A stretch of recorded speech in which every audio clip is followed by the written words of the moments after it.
नमस्कार दोस्तों, मैं एस्ट्रोलॉजर सचिन स्वागत और अभिनंदन करता हूं अपने सभी प्रिय दर्शकों का।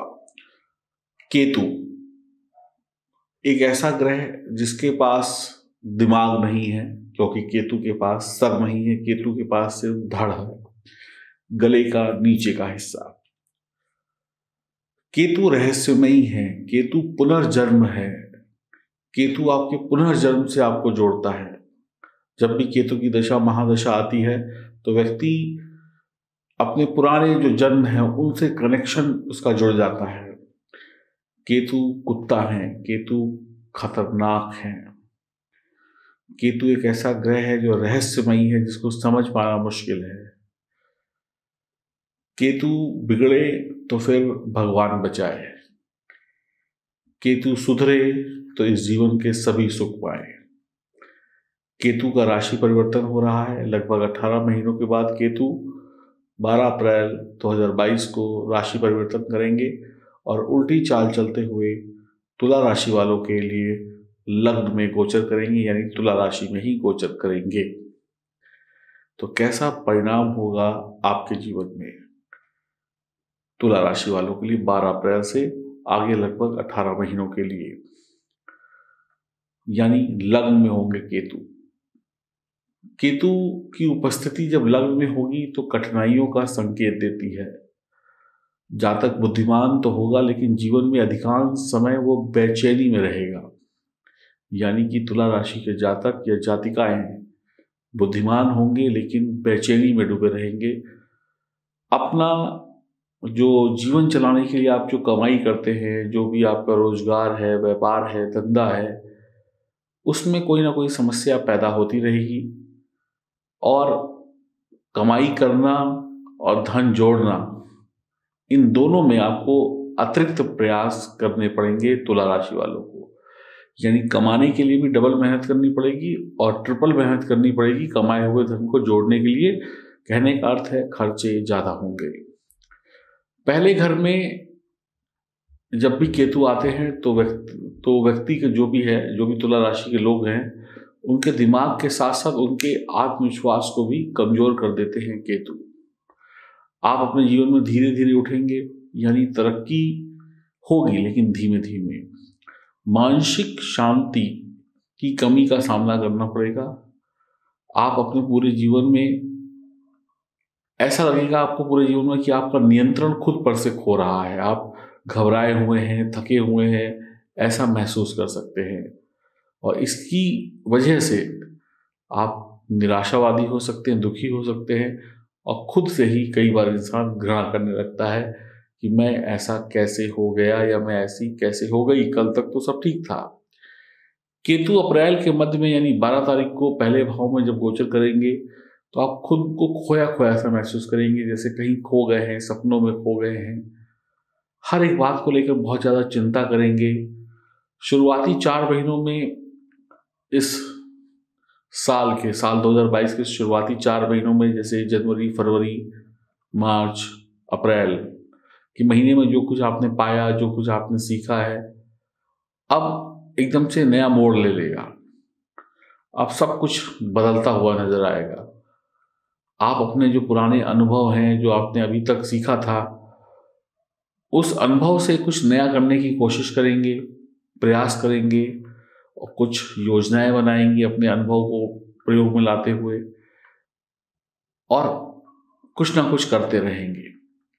नई योजनाओं को बनाइए, लेकिन गुप्त तरीके से बनाइए। ऐसा ना हो कि आपकी योजनाएं लीक हो जाएं और बनने से पहले ही भंडाफोड़ हो जाए और किसी काम की ना रहे आपकी योजनाएं। आप अपने विचारों को अपने आसपास के लोगों से शेयर मत करिएगा, नहीं तो मेहनत आपकी और मजा वो लोग लूट ले जाएंगे जब तक काम हो न जाए। प्रेमी प्रेमिका के जीवन में थोड़ा सा तकरार हो सकती है, तनाव हो सकता है। पेशेवर जिंदगी में आप बहुत ज्यादा मेहनत करेंगे, जैसा मैंने आपको बताया। आपका झुकाव पैसे कमाने की तरफ अधिक रहेगा। हमेशा पैसे कमाने के बारे में सोचते रहेंगे, मेहनत खूब होगी, पैसा कमा भी लेंगे तो बचा नहीं पाएंगे। इस दौरान व्यवसाय को लेकर आप नई नई नीतियां, रणनीतियां, विचार अपने मन में लाते रहेंगे।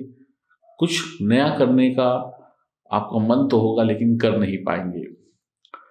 सफलता प्राप्त करने की जो रफ्तार होगी वो इस समय में बहुत धीमी होगी तुला राशि वालों के लिए। तो केतु कहीं ना कहीं आपकी सफलता की रफ्तार में ब्रेक लगाने के लिए आ रहे हैं, तो बहुत सावधान हो जाएं तुला राशि वाले। परिवार के सदस्यों के साथ परेशानियां हो सकती हैं और पिता के लिए यहाँ पर केतु आपके फायदेमंद हो सकते हैं और पिता को लाभ हो सकता है। पिता के स्वास्थ्य की समस्याएं तो बढ़ेंगी लेकिन पिता को आर्थिक लाभ यहाँ पर हो सकता है, पिता की तरक्की हो सकती है।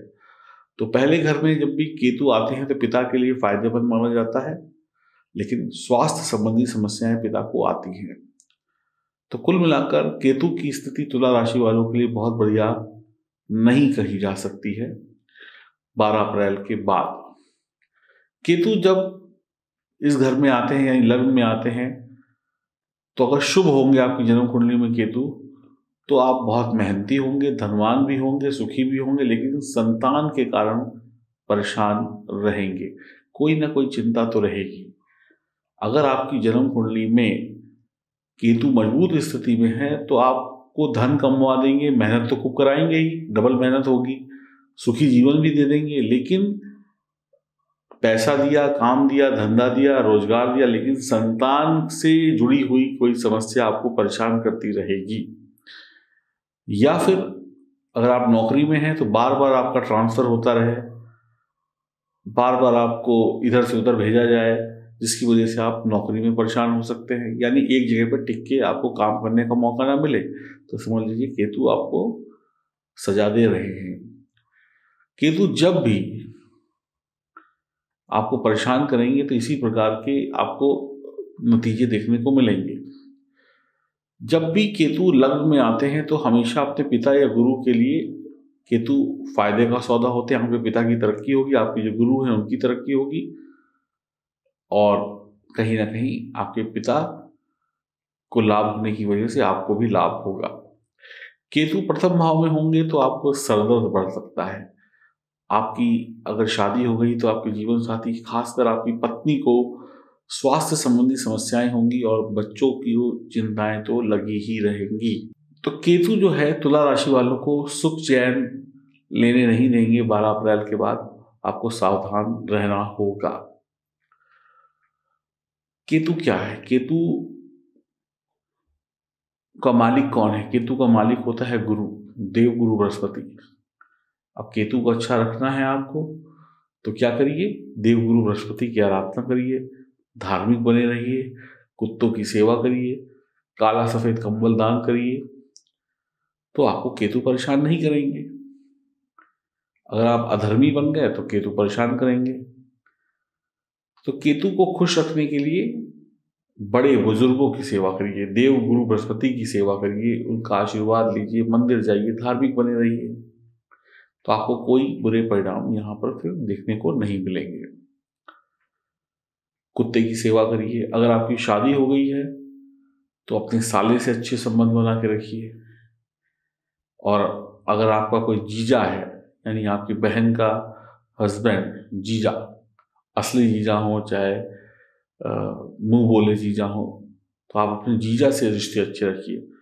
देख लीजिएगा, जिन भी लोगों के रिश्ते शादी के बाद अपने साले से अच्छे नहीं हैं या जिन भी लोगों के रिश्ते अपने जीजा से अच्छे नहीं हैं, उनको केतु का अशुभ प्रभाव ज़्यादा देखने को मिलेगा। अगर केतु को बढ़िया करना है तो अपने जीजा से रिश्ते अच्छे कर लीजिए, अपने साले से रिश्ते अच्छे कर लीजिए, केतु के अशुभ प्रभाव समाप्त हो जाएंगे।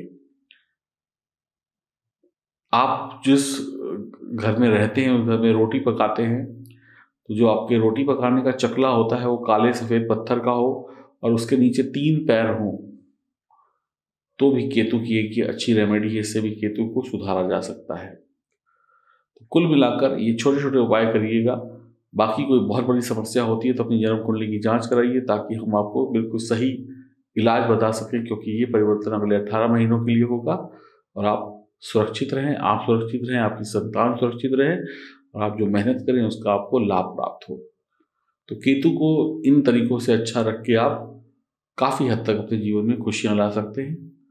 खुश रहिए, प्रसन्न रहिए और मुस्कुराते रहिए। नमस्कार।